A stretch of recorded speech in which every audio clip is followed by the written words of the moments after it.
إن الحمد لله نحمده ونستعينه ونستغفره ونعوذ بالله من شرور أنفسنا ومن سيئات أعمالنا. من يهده الله فلا مضل له ومن يضلل فلا هادي له. وأشهد أن لا إله إلا الله وحده لا شريك له وأشهد أن محمدا عبده ورسوله.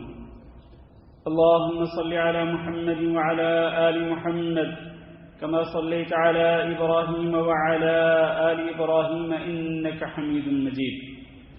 اللهم بارك على محمد وعلى آل محمد كما باركت على إبراهيم وعلى آل إبراهيم إنك حميد مجيد. أما بعد، فإن خير الحديث كتاب الله وخير الهدي هدي محمد صلى الله عليه وسلم، وشر الأمور محدثاتها وكل محدثة بدعة وكل بدعة ضلالة وكل ضلالة في النار. أعوذ بالله من الشيطان الرجيم. يا أيها الذين آمنوا اتقوا الله حق تقاته ولا تموتن إلا وأنتم مسلمون. يا أيها الناس اتقوا ربكم الذي خلقكم من نفس واحدة وخلق منها زوجها وبث منهما رجالا كثيرا ونساء، واتقوا الله الذي تساءلون به والأرحام إن الله كان عليكم رقيبا. يا أيها الذين آمنوا اتقوا الله وقولوا قولا سديدا يصلح لكم أعمالكم ويغفر لكم ذنوبكم، ومن يطع الله ورسوله فقد فاز فوزا عظيما. قابل صد احترام بزرگوں، دوستوں اور بھائیوں اور معززات و مکرمات، ماؤں، بہنوں، بیٹیوں اور خواتین اسلام، اللہ رب العزت نے بنو آدم کو باقی تمام مخلوقات پر فضیلت دی. انسان کو اللہ رب العزت نے اشرف المخلوقات بنایا اور اللہ تعالیٰ نے اس انسان کی تکریم کی، اس کو عزت دی باقی تمام مخلوقات پر. اللہ رب العزت نے قرآن مجید میں ارشاد فرمایا: وَلَقَدْ كَرَّمْنَا بَنِي آدَمَ وَحَمَلْنَاهُمْ فِي الْبَرِّ وَالْبَحْرِ وَرَزَقْنَاهُمْ مِنَ الطَّيِّبَاتِ وَفَضَّلْنَاهُمْ عَلَى كَثِيرٍ مِّمَّنْ خَلَقْنَا تَفْضِيلًا. ہم نے بنو آدم کی تکریم کی، یعنی آدم کی اولاد کو ہم نے عزت دی.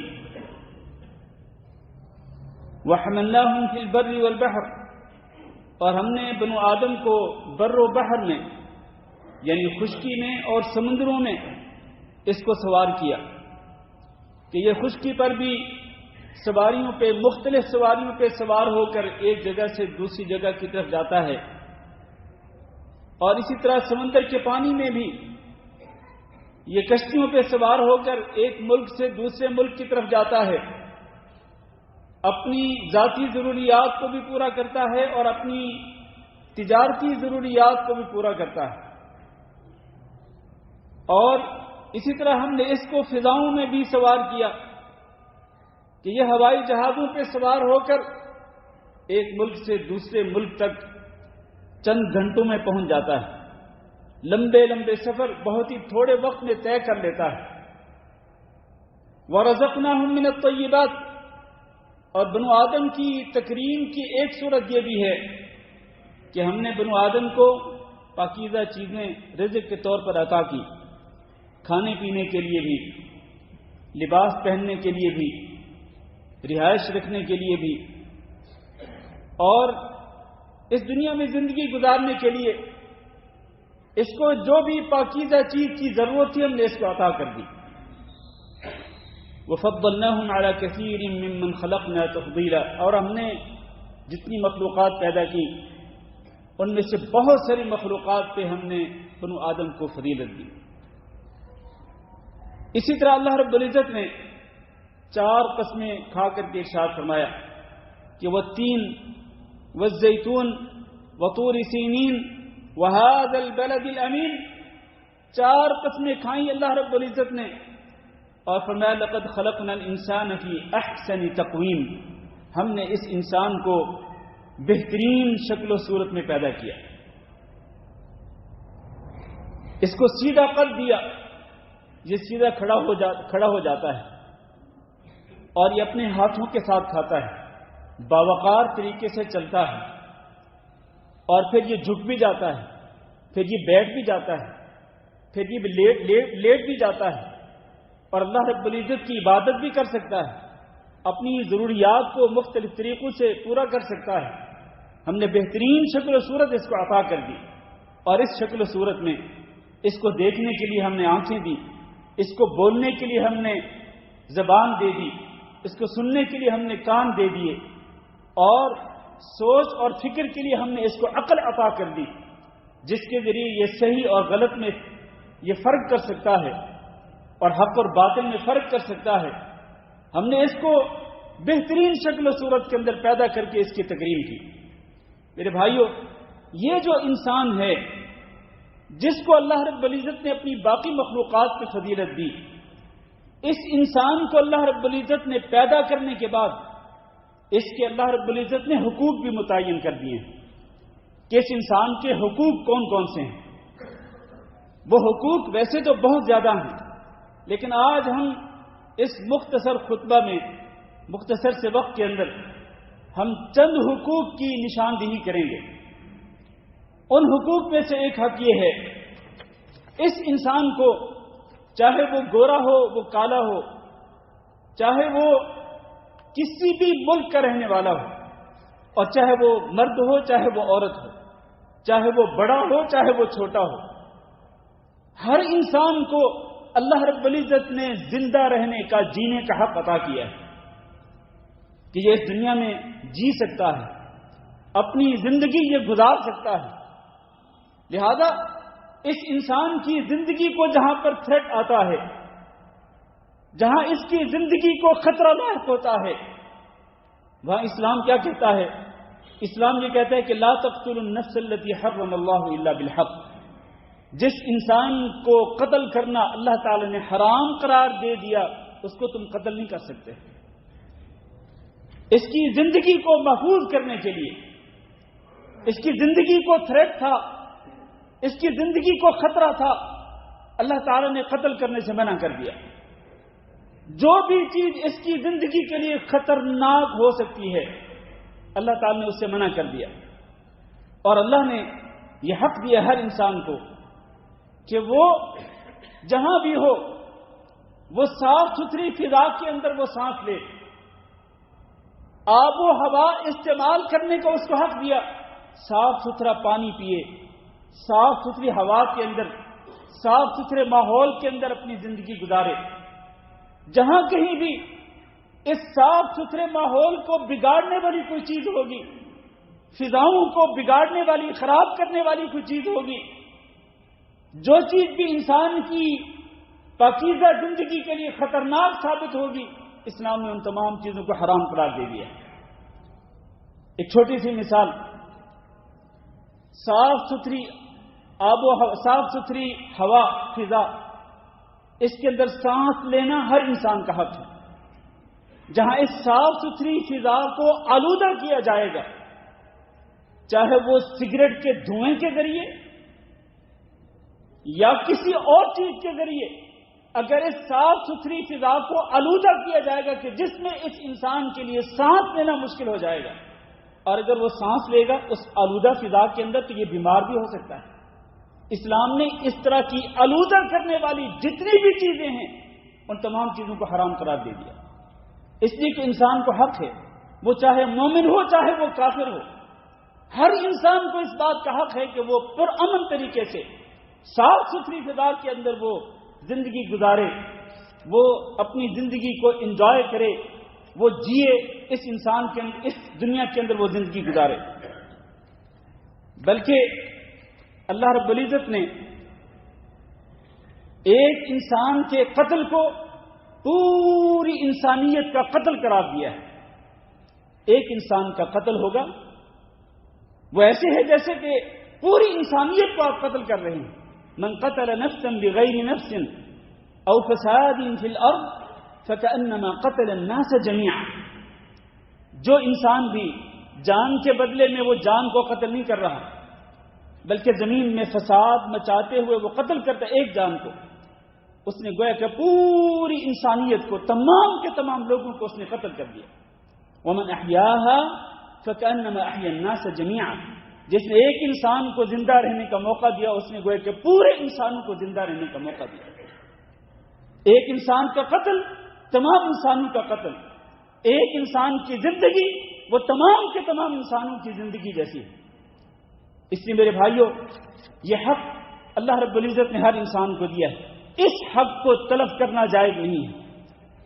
ہم یہاں پر اس نقطے پہ بھی بڑی بات کر سکتے تھے اور اس پر کئی نواحی سے، کئی اعتبارات سے گفتگو کی جا سکتی تھی، لیکن ہمارے پاس وقت تھوڑا ہوتا ہے، ہم نے ایک ہی نقطہ بس اشارہ کر کے ہم آگے بڑھتے ہیں۔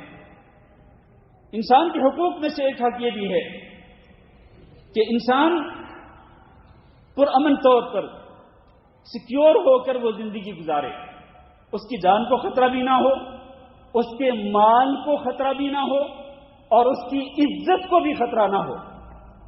جہاں اس انسان کی جان کو خطرہ ہوتا ہے وہاں اس پر اسلام نے کیا حکم دیا وہ پہلے ذکر کر چکا۔ جہاں انسان کے مال کو خطرہ درپیش ہوتا ہے کہ کوئی انسان کسی انسان کا مال چرانا چاہے، اسلام نے منع کر دیا کہ چوری نہیں کر سکتے۔ اس انسان کا مال بھی ویسے ہی سیکیور، ویسے ہی محفوظ ہونا چاہیے جیسا کہ تم یہ چاہتے ہو کہ تمہارا اپنا مال محفوظ ہو۔ اسلام نے چور کا ہاتھ کاٹنے کا حکم دیا، والسارق والسارقۃ فاقطعوا ایدیہما، ہاتھ کاٹ دو۔ ہاتھ کاٹنے کا حکم کیوں دیا؟ اس لیے کہ اس انسان کے مال کو تحفظ حاصل ہے۔ آپ اس کے مال کو آپ اس کے مال پہ حملہ نہیں کر سکتے، اس کے مال پہ قبضہ نہیں کر سکتے ہیں۔ اور اسی طرح سے عزت ہے، انسان کی اپنی عزت، چاہے اس کا تعلق انسان کے اپنی ذات کے ساتھ ہو یا اس کے اہل خانہ، اس کے آل اولاد کے ساتھ، عزت پہ بھی حملہ نہیں کیا جا سکتا۔ عزت بھی حرمت والی ہے، مال بھی حرمت والا ہے، عزت کو بھی پامال نہیں کیا جا سکتا اور مال کی حرمت کو بھی پامال نہیں کیا جا سکتا، حتیٰ کہ وہ کافر کیوں نہ ہو۔ کافر کا مال بھی مسلمان کے لیے حلال نہیں ہے، کافر کی عزت بھی مسلمان کے لیے حلال نہیں ہے۔ کافر کی عزت کو پامال کرنا بھی اسی طرح حرام ہے جس طرح کہ مسلمان کی عزت کو پامال کرنا حرام ہے۔ یہ حقوق اسلام نے مقرر کر دیے ہیں۔ آج لوگ راگ الاپتے ہیں انسانی حقوق کی، لوگ ہیومن رائٹس کی بات کرتے ہیں، جبکہ جو لوگ یہ ہیومن رائٹس کی بات کرتے ہیں وہی لوگ اصل میں انسان کے حقوق کو پامال کرتے ہیں۔ انہوں نے اپنے ملکوں کے اندر قانون ایسے بنائے ہوئے ہیں جو انسان کی حرمت کے خلاف ہے، انسان کی تکریم کے خلاف ہے، انسان کی عزت کے خلاف ہے۔ عزتوں کو پامال نہیں کیا جا سکتا، جبکہ یہ لوگ انہوں نے اجازت دی ہوئی ہے۔ دو فریق اگر راضی ہیں وہ چاہے چوراہے پہ بیٹھ کر جو مرضی کرتے رہے، کیا یہ انسانی حقوق ہے؟ یہ یا عزتوں کی پامالی نہیں ہو رہی؟ تو میرے بھائیوں، ہمیں اللہ کا شکر ادا کرنا چاہیے کہ اللہ نے ہمیں وہ دین دیا ہے کہ جو دین تمام لوگوں کے حقوق کا تحفظ اس کی گارنٹی دیتا ہے، حقوق کی گارنٹی دیتا ہے یہ دین اسلام۔ کسی کی عزت کو پامال نہیں کر سکتے ہیں، اور اسلام تو کسی پر زیادتی کرنے سے بھی منع کرتا ہے، وَلَا تَعْتَدُوا إِنَّ اللَّهَ لَا يُحِبُّ الْمُعْتَدِينَ، زیادتی نہ کرو، اس لیے کہ اللہ تعالیٰ زیادتی کرنے والوں کو پسند نہیں کرتا ہے۔ مسلمان پہ زیادتی نہیں کر سکتا، مسلمان کافر پہ بھی زیادتی نہیں کر سکتا ہے۔ اسلام اس بات کا حکم دیتا ہے، اور بلکہ اگر زیادتی کوئی انسان کرتا ہے تو اسلام اس بات کا حکم دیتا ہے کہ زیادتی کا بدلہ زیادتی جتنی اس نے زیادتی کی ہے، ان النفس بالنفس والعین بالعین والانف بالانف والاذن بالاذن والسن بالسن والجروح قصاص، اسلام قصاص کا حکم دیتا ہے۔ اگر کسی نے آپ کی ناک کو توڑ دیا آپ اس کی ناک توڑ سکتے ہیں، آپ کی آنکھ کو نکالا آپ اس کی آنکھ کو نکال سکتے ہیں، آپ کے ہاتھ کو توڑا آپ اس کے ہاتھ کو توڑ سکتے ہیں، آپ کے پاؤں کو توڑا آپ اس کے پاؤں کو توڑ سکتے ہیں، آپ کو زخمی کیا آپ اس کو زخم کر سکتے ہیں۔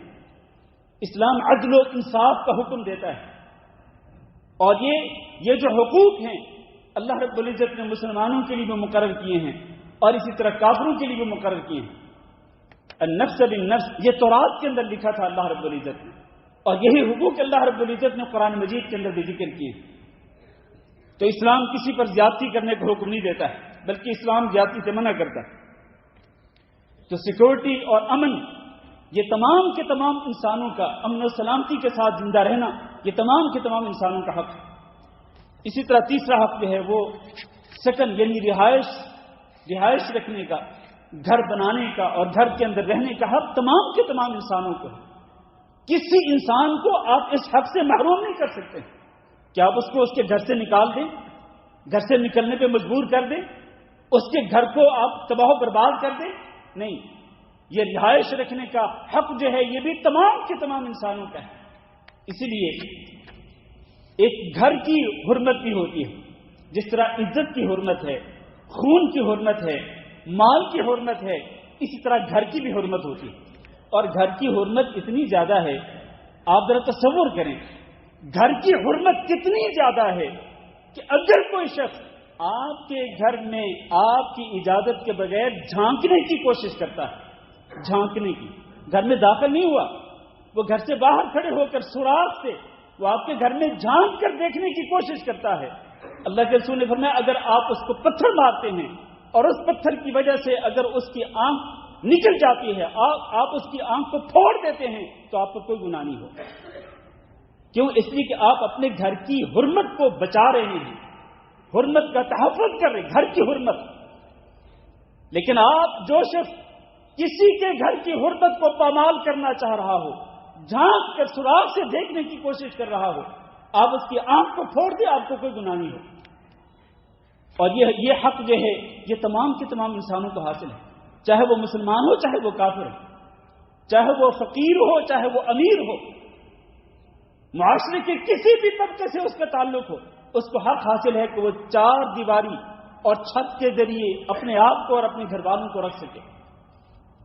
یہ حق تمام کے تمام انسانوں کو حاصل ہے۔ اسی طرح سے چوتھا حق جو ہے وہ ہے علم حاصل کرنا۔ علم حاصل کرنے کا حق بھی تمام کے تمام لوگوں کو حاصل ہے۔ سارے کے سارے انسان بحیثیت انسان ان کو یہ حق حاصل ہے کہ وہ علم حاصل کر سکتے ہیں۔ آپ کسی بھی طبقے کے لوگوں کو علم سے محروم نہیں کر سکتے ہیں۔ آج آپ جائیں دیکھیں مختلف ملکوں کے اندر ان وڈیروں نے اور چودھریوں نے اپنے علاقوں کے اندر سکول نہیں بننے دیے، اور سکول بننے سے وہ لوگ منع کرتے ہیں، اور اپنے علاقے کے لوگوں کو اور ان کے بچوں کو سکولوں میں جانے سے منع کرتے ہیں۔ بھی آپ کو کس نے یہ حق دیا ہے کہ آپ کسی علاقے کے خاص لوگوں کو آپ تعلیم سے محروم رکھیں، علم سے محروم رکھیں، اور آپ ان کو جاہل ہی رکھیں ہمیشہ نسل در نسل، تاکہ وہ آپ کی غلامی کرتے رہیں، آپ کی چدراہٹ قائم رہے، وہ پڑھ لکھ کر وہ کسی اچھے منصب پہ نہ پہنچے۔ تو میرے بھائیوں اس حق سے بھی کسی کو محروم نہیں کیا جا سکتا ہے۔ ہمارا دین اسلام تو اس کی تو تعلیمات کا آغاز ہی اقرا کے ساتھ ہوتا ہے۔ اقرا بسم ربک الذی خلق خلق الانسان من علق اقرا وربک الاکرم، اقرا یہاں سے اس کا آغاز ہوا۔ تو تعلیم ہر انسان کا حق ہے، چاہے وہ کسی بھی طبقے سے اس کا تعلق ہو۔ علم حاصل کرنا اور جہالت کو ختم کرنا یہ ہر انسان کا حق ہے۔ اسی طرح سے کمانا بھی ہر انسان کا حق ہے کہ ایک انسان کما کر وہ اپنے لیے جائیداد بنائے، وہ اپنے لیے پراپرٹی خریدے، وہ اپنا گھر بنائے، اپنے لیے گاڑی خریدے، وہ اچھے طریقے سے زندگی گزارے، یہ ہر انسان کا حق ہے۔ اس حق سے بھی کسی انسان کو محروم نہیں کیا جا سکتا ہے۔ جبکہ آج جس طرح میں نے پہلے کہا کہ کئی علاقوں کے جو وڈیرے ہوتے ہیں ان کا یہ ہوتا ہے کہ اپنے علاقے کے لوگوں کو اپنا غلام بنا کے رکھو اور اپنے رحم و کرم پہ ان کو جینے دو، کہ وہ ہمیشہ آپ کے غلام بن کر آپ کے سامنے دامن پھیلا کر، آپ کے سامنے ہاتھ پھیلا کر وہ آپ کے سامنے محتاج بن کر رہیں، اور ان کو کمانے نہیں دیا جاتا ہے، ان کو بس اتنا ہی کمانا دیا جاتا ہے کہ جس کے ساتھ وہ بس مشکل سے زندگی بسر کر سکے۔ تو اللہ تعالیٰ نے قرآن مجید کے اندر ارشاد فرمایا هو الذي جعل لكم الارض ذلولا فامشوا في مناكبها وكلوا من رزقه اللہ تعالیٰ نے اس زمین کو تمہارے لیے نرم بنا دیا ہے، لہذا تم زمین کے کندھوں پہ سوار ہو کر جاؤ، گھومو پھرو، فانتشروا فی الارض، زمین میں پھیل جاؤ، جہاں مرضی جانا چاہتے ہو جاؤ اور کماؤ جا کے، وابتغوا من فضل اللہ۔ ہاں، اس کے لیے کمانے کے لیے اللہ رب العزت نے کچھ رول، کچھ اصول و ضوابط، قواعد مقرر کر دیے ہیں، ان کی روشنی کے اندر آپ جہاں مرضی جائیں، کمائیں، جتنا مرضی کمائیں، آپ کو اس حق سے کوئی محروم نہیں کر سکتا۔ رسول اکرم صلی اللہ علیہ وسلم نے ارشاد فرمایا کہ ایک بندہ اپنے ہاتھ کی کمائی سے جو کھانا کھاتا ہے وہ سب سے بہتر کھانا ہوتا ہے، اور اللہ کے نبی حضرت داؤد علیہ السلام اپنے ہاتھ کے ساتھ کماتے تھے اور خود بھی کھاتے تھے اور اپنے بیوی بچوں کو بھی کھلاتے تھے۔ ہاتھ کے ساتھ کمانا، جد و جہد کرنا، محنت کرنا، مزدوری کرنا، جاب کرنا، بزنس کرنا، کسی بھی طریقے سے آپ کما سکتے ہیں، لیکن اس میں یہ ہے کہ آپ حلال کمائیں اور حرام سے بچیں۔ اس کے لیے رولز ہیں، قواعد و ضوابط ہیں جن کو ذکر کرنے کا موقع نہیں۔ اسی طرح سے انسانوں کا ایک حق یہ بھی ہے کہ انسان اپنی مرضی سے وہ نقل و حرکت کر سکتے ہیں اور وہ سفر کر سکتے ہیں، اس کے لیے بھی کچھ رولز ہیں، قواعد و ضوابط ہیں، لیکن کسی انسان کے اوپر پابندی نہیں لگائی جا سکتی کہ تم نقل و حرکت نہیں کر سکتے ہو، سفر نہیں کر سکتے ہو، نہیں، یہ ہر انسان کا حق ہے۔ اسی لیے سفر کے دوران اگر کوئی کسی کے لیے خطرے کا باعث بنتا ہے اور وہ زمین میں فساد مچاتا ہے، ڈاکہ زنی کرتا ہے، قتل و غارت گری کرتا ہے، اسلام نے ایسے مظلوموں کے لیے کڑی سے کڑی سزائیں مقرر کر دی۔ انما جزاء الذین یحاربون اللہ ورسولہ ویسعون فی الارض فسادا ان یقتلوا او یصلبوا، کہ جو لوگ زمین میں فساد مچاتے ہیں، مسافروں کو لوٹتے ہیں، مسافروں کی بسوں کو روک کر اسلحے کے زور پہ ان کے پاس جو کچھ ہوتا ہے وہ ان سے چھین لیتے ہیں، مسافروں کی زندگیوں کے لیے خطرہ بنتے ہیں اور مسافروں کے مال کو لوٹتے ہیں، مسافروں کی عزتوں کو لوٹتے ہیں، اللہ نے فرمایا ان کی سزا یہ ہے کہ ان کو قتل کر دیا جائے یا پھر ان کو پھانسی پہ لٹکا دیا جائے یا ان کے اطراف جو ہیں ہاتھ پیر ان کے کاٹ دیے جائیں یا پھر ان کو ملک بدر کر دیا جائے۔ ان کو ملک میں رہنے کا حق نہیں ہے۔ کن لوگوں کو؟ یہ جو ڈاکہ زنی کرتے ہیں۔ تو میرے بھائیوں، نقل و حرکت کرنا، ٹریولنگ کرنا، سفر کرنا، یہ ہر انسان کا حق ہے، لیکن اس کے لیے بھی کچھ اصول و ضوابط ہیں جن کو ذکر کرنے کا موقع نہیں۔ اسی طرح سے ایک حق یہ ہے کہ دین کے اندر کوئی زبردستی نہیں ہے۔ اسلام زبردستی نہیں کرتا ہے کسی بھی غیر مسلم پر کہ وہ زبردستی اس کو اسلام قبول کروایا جائے۔ لا اکراہ فی الدین، اسلام دعوت ضرور دیتا ہے، اسلام یہ ضرور بتلاتا ہے، باور کراتا ہے کہ سچا دین اور برحق دین اسلام ہے، لہذا آپ دین اسلام کو اختیار کرو۔ اسلام دعوت ضرور دیتا ہے کہ دین اسلام کے اندر داخل ہو جاؤ۔ دین اسلام کی تعلیمات آپ کے لیے دنیاوی اور اخروی زندگی کی کامیابی کی ضمانت دیتا ہے۔ دین اسلام دعوت ضرور دیتا ہے، لیکن دین اسلام مجبور نہیں کرتا کسی نصرانی کو، کسی یہودی کو، کسی ہندو کو، کسی مجوسی کو، کسی بھی غیر مسلم کافر کو اسلام مجبور نہیں کرتا کہ اس کو زبردستی اسلام قبول کروایا جائے۔ یہ حق ہے، لیکن اس میں اسلام یہ تعلیمات دیتا ہے کہ اگر آپ مسلمان ہو جائیں گے تو آپ کی زندگی بھی کامیاب اور زندگی کے بعد آپ کی آخرت بھی کامیاب، لیکن اگر آپ کافر رہتے ہیں تو پھر یقینی طور پر آپ دنیا کے اندر چاہے جتنی مرضی کامیاب ہو جائیں گے لیکن آخرت میں آپ کے لیے جہنم ہی جہنم ہے۔ تو یہ ساری چیزیں اسلام جو ہے وہ کھول کھول کر بیان کرتا ہے، لیکن زبردستی نہیں ہے۔ اسی طرح سے اسلام معاشرے کے اندر رہنے والے تمام کے تمام لوگوں کے حقوق کو متعین کرتا ہے۔ اللہ نے فرمایا وَبِالْوَالِدَيْنِ إِحْسَانًا وَبِذِي الْقُرْبَى وَالْيَتَامَى وَالْمَسَاكِينِ وَابْنِ السَّبِيلِ وَالْجَارِ ذِي الْقُرْبَى وَالْجَارِ الْجُنُبِ وَالصَّاحِبِ بِالْجَنبِ وَابْنِ السَّبِيلِ وَمَا مَلَكَتْ أَيْمَانُكُمْ۔ 10 قسم کے افراد ہیں یا 10 قسم کے طبقات ہیں اس معاشرے کے اندر رہنے والے۔ اللہ نے ان تمام کے تمام طبقات کے حقوق متعین کر دیے کہ ان سب کے ساتھ آپ نے احسان کرنا ہے۔ والدین کے حقوق مقرر کر دیے، اولاد کے حقوق مقرر کر دیے، بیویوں کے حقوق مقرر کر دیے، خامدوں کے حقوق مقرر کر دیے، اور اسی طرح اگر ایک عورت بیوی ہے اس کے حق مقرر، ایک عورت ماں ہے اس کے حقوق مقرر، ایک عورت بیٹی ہے اس کے حقوق مقرر۔ بلکہ اسلام نے جتنی تکریم عورتوں کی، خواتین کی اسلام نے کی ہے وہ کسی اور دین نے نہیں کی ہے۔ آج جو لوگ ہیومن رائٹس کا راز الاپتے ہیں اور جو پروپیگنڈا کرتے ہیں وہ کہتے ہیں کہ نہیں جی اسلام کے اندر عورتوں کو حقوق سے محروم کیا گیا، بالکل اس کے برعکس حقیقت اس کے بالکل برعکس ہے۔ جتنی عزت اور تکریم اسلام نے عورتوں کو دی ہے اتنی عزت اور تکریم کسی اور دین کے اندر عورتوں کو نہیں دی گئی۔ آپ دیکھ لیں جاہلیت کے دور کے اندر عورتوں کے ساتھ کیا سلوک کیا جاتا تھا، اور آج آپ دیکھ لیں جاہلیت کے دور کو چھوڑیں، آج آپ دیکھ لیں کہ وہ ملک جو کہ یہ انسانی حقوق کا راز الاپتے ہیں وہاں پر عورتوں کے کتنے حقوق کی وہ پاسداری کرتے ہیں۔ تو میرے بھائیوں یہ حقوق جو ہیں یہ اسلام ہی مقرر کرتا ہے انسانوں کے لیے، چاہے وہ مرد ہوں چاہے وہ عورتیں ہوں۔ اسی طرح سے اسلام ایک حق یہ بھی دیتا ہے کہ آپ کا پڑوسی اگر مسلمان ہے اس کا پڑوسی ہونے کا آپ کے اوپر حق ہے، اور اگر کافر ہے تو تب بھی آپ کے اوپر حق ہے کہ آپ اس کے ساتھ حسن سلوک کریں اور اس کے ساتھ بدسلوکی نہ کریں۔ میرے عزیز بھائیوں، ایک موضوع جس کا اسی موضوع سے تعلق ہے، یا ایک نقطہ جس کا اسی موضوع سے تعلق ہے، وہ یہ ہے کہ انسانی حقوق کی خلاف ورزی آج کس طرح سے کی جاتی ہے۔ مختلف طریقوں سے انسانی حقوق کی خلاف ورزی کی جاتی ہے۔ یہ چند ایک حقوق میں نے آپ کے سامنے بطور مثال ذکر کیے، ورنہ یہ موضوع بہت لمبا ہے۔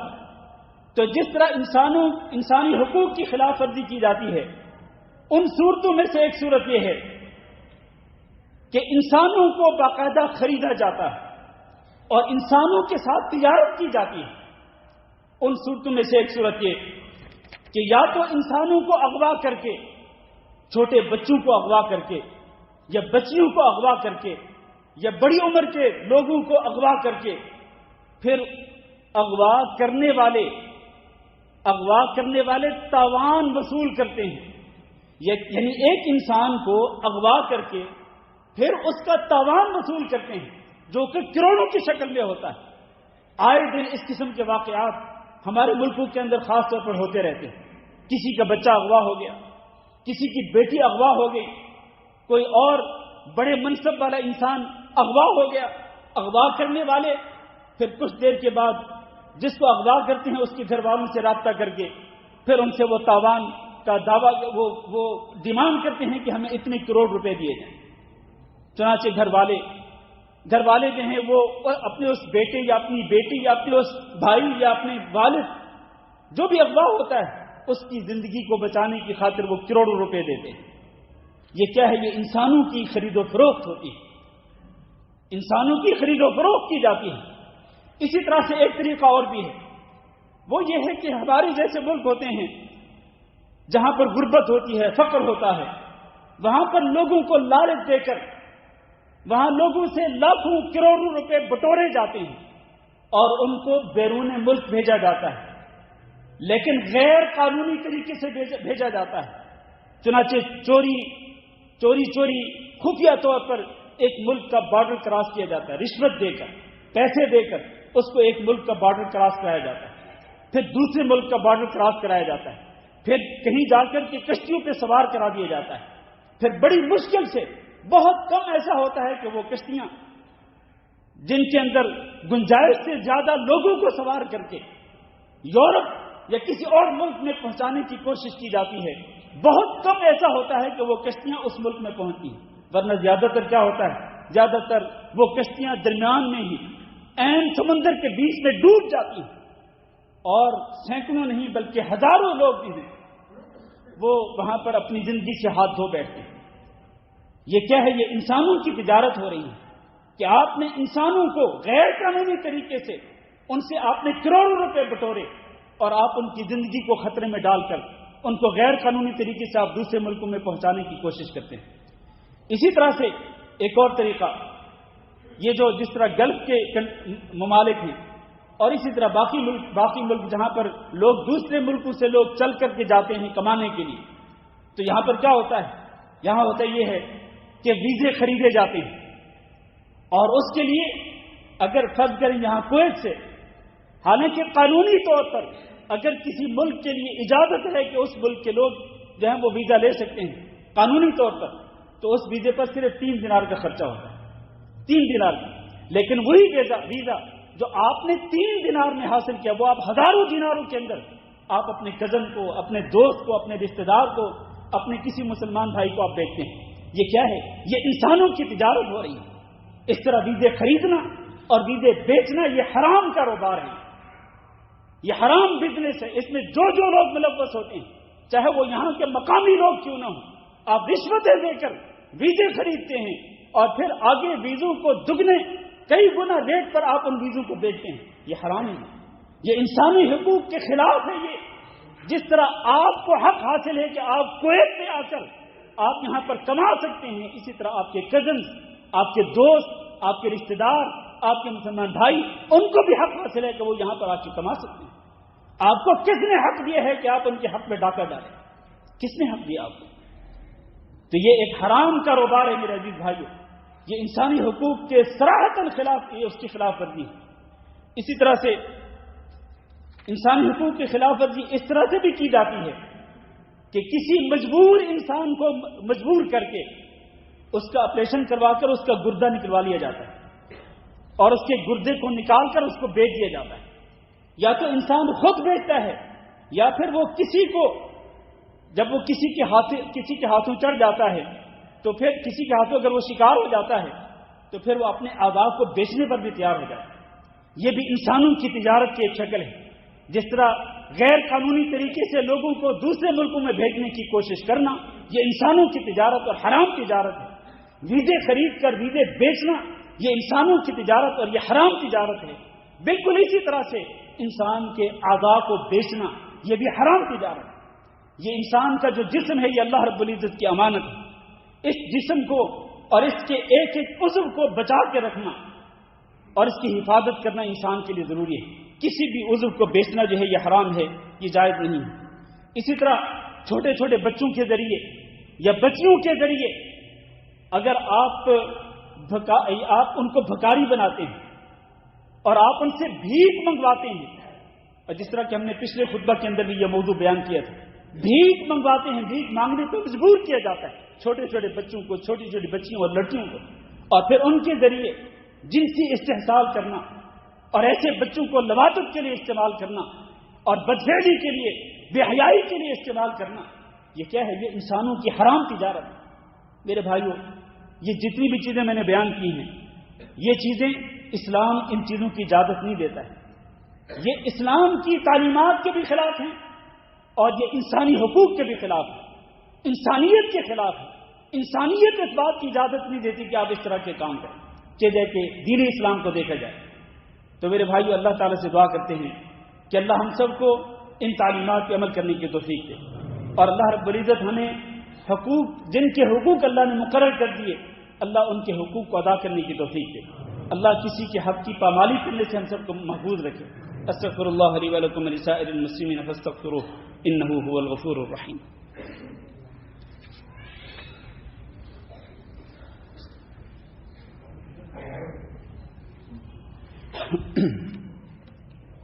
إن الحمد لله نحمده ونستعينه ونستغفره ونعوذ بالله من شرور أنفسنا ومن سيئات أعمالنا. من يهده الله فلا مضل له ومن يضلل فلا هادي له. وأشهد أن لا إله إلا الله وحده لا شريك له وأشهد أن محمدا عبده ورسوله. اللهم صل على محمد وعلى آل محمد كما صليت على إبراهيم وعلى آل إبراهيم إنك حميد مجيد.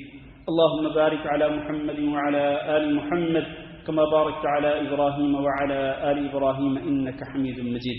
أما بعد، میرے عزیز بھائی اور دوستو، انسان کے حقوق میں سے ایک حق یہ بھی ہے کہ اگر کوئی انسان کسی انسان سے مزدوری کروائے تو اس کی مزدوری کے بعد اس کو اس کا پورا پورا حق ادا کیا جائے. یہ اس کا حق ہے. لیکن عام طور پر ہوتا یہ ہے کہ مزدوروں سے، اپنے ہی مسلمان بھائیوں سے کام لے کر پھر ان کا جو حق خدمت ہوتا ہے، جو ان کی مزدوری ہوتی ہے، وہ ان کو نہیں دی جاتی. رسول اکرم صلی اللہ علیہ وسلم نے ارشاد فرمایا، یہ حدیث ذرا توجہ کے ساتھ سنیے گا، کہ اللہ رب العزت نے ارشاد فرمایا، ثلاثۃ انا خصمہم یوم القیامہ. اللہ تعالیٰ فرماتا ہے کہ 3 قسم کے لوگ ایسے ہوں گے کہ قیامت کے دن میں ان کے خلاف دعویٰ کروں گا. کون؟ اللہ رب العزت خود ان کے خلاف دعویٰ قائم کرے گا. اللہ مدعی ہوگا ایسے 3 قسم کے لوگوں کے خلاف. تو وہ 3 قسم کے بدبخت لوگ کون ہیں؟ ایک رجل اعطى بی ثم غدر، کہ ایک بندے نے میرے نام پر کسی سے عہد کیا، پھر اس عہد کو توڑا اور اس عہد کو پامال کیا میرے نام پر. جس طرح لوگ کہتے ہیں نا کہ اللہ کی قسم کھا کر یا اللہ کے نام پر میں تم سے وعدہ کرتا ہوں، عہد کرتا ہوں کہ میں ایسے کروں گا، پھر وہ اس عہد کو توڑ دے، اس وعدے کی خلاف ورزی کرے، قسم کھا کر پھر اس وعدے کو توڑ دے. تو میرے بھائیوں، اس قسم کا جو شخص ہوگا قیامت کے دن اللہ رب العزت اس کے خلاف مدعی ہوگا. کون؟ اللہ اس کے خلاف مدعی ہوگا. اور ظاہر ہے کہ جس کے خلاف اللہ مدعی ہوگا وہ ظاہر ہے وہ نجات نہیں پا سکتا، وہ تباہ اور بربادی ہوگا. دوسرا انسان رجل باع حرا فاكل ثمنه، کہ جو کسی آزاد انسان کو بیچ دے اور اس کے پیسے وصول کرے اور اس کی قیمت کو کھا لے. آزاد انسان، ایک انسان اپنی ماں کے پیٹ سے آزاد پیدا ہوا، لیکن آپ نے اس انسان کو آگے بیچ ڈالا. جس طرح بیچنے کی میں نے کئی صورتیں پچھلے خطبے میں بیان کی، پہلے خطبے کے اندر یہ انسانوں کو بیچنے والی بات ہے. آزاد انسان کو اگر آپ بیچتے ہیں اور اس کی بیچ کر اس کی قیمت کھاتے ہیں تو اس کے خلاف بھی اللہ رب العزت قیامت کے دن مدعی ہوگا. اور تیسرا انسان جو کسی مزدور کو ہائر کرے، اس سے کام کروائے، پورا کام کروائے، لیکن اس کی مزدوری اس کو نہ دے، تو اللہ رب العزت قیامت کے دن اس انسان کے خلاف دعویٰ قائم کرے گا. اللہ اس کے خلاف دعویٰ کرے گا. جبکہ رسول اکرم صلی اللہ علیہ وسلم نے یہ بھی ارشاد فرمایا کہ اعطوا الاجیر اجرہ قبل ان یجف عرقہ، کہ مزدور کو اس کا حق خدمت ادا کر دو اس کا پسینہ خشک ہونے سے پہلے. لیکن آج ہم اسلامی تعلیمات کی خلاف ورزی کرتے ہیں، بلکہ انسانی حقوق کی خلاف ورزی کرتے ہیں. یہاں پر انسانی حقوق کی خلاف ورزی ہو رہی ہے. تو میرے بھائیوں، ہمیں چاہیے کہ ہمیں اللہ رب العزت نے جن حقوق کی تعلیم دی ہے، ہم ہر حق والے کو حق ادا کریں. اعطوا کل ذی حق حقہ، جس حق والے کا جو بھی حق بنتا ہے آپ اس کو وہ حق دیں، چاہے وہ آپ کا مسلمان بھائی ہو، چاہے وہ کافر ہو، چاہے وہ بڑا ہو، چاہے وہ چھوٹا ہو، وہ امیر ہو، غریب ہو، بحیثیت انسان سارے کے سارے لوگ برابر ہیں. اگر کسی کو فضیلت ہے کسی پر تو وہ صرف اور صرف تقوی کے ذریعے ہے. ان اکرمکم عند اللہ اتقاکم، کہ تم میں سب سے زیادہ معزز وہ ہے جو سب سے زیادہ اللہ تعالیٰ سے ڈرنے والا ہوگا. اللہ تعالیٰ سے دعا کرتے ہیں کہ اللہ ہم سب کو اپنا ڈر اور اپنا خوف اور اپنا تقوی نصیب فرمائے. اللہ رب العزت ہمیں اپنی نافرمانی کرنے سے محفوظ رکھے. اللہ ہم سب کو اپنی اطاعت و فرمانبرداری کرنے کی توفیق دے. اللهم اغفر لنا وللمؤمنين والمؤمنات وللمسلمين والمسلمات الأحياء منهم والأموات. اللهم إنا نسألك العفو والعافية والمعافاة الدائمة في الدنيا والآخرة. اللهم إنا نسألك رضاك والجنة ونعوذ بك من سخطك والنار. اللهم فرج هم المهمومين ونفس كرب المكروبين واقض الدين عن المدينين واشف مرضانا ومرضى المسلمين. اللهم آمنا في أوطاننا واجعل هذا البلد آمنا مطمئنا وسائر بلاد المسلمين. عباد الله، إن الله يأمر بالعدل والإحسان وإيتاء ذي القربى وينهى عن الفحشاء والمنكر والبغي يعظكم لعلكم تذكرون. سبحان ربك رب العزة عما يصفون وسلام على المرسلين والحمد لله رب العالمين.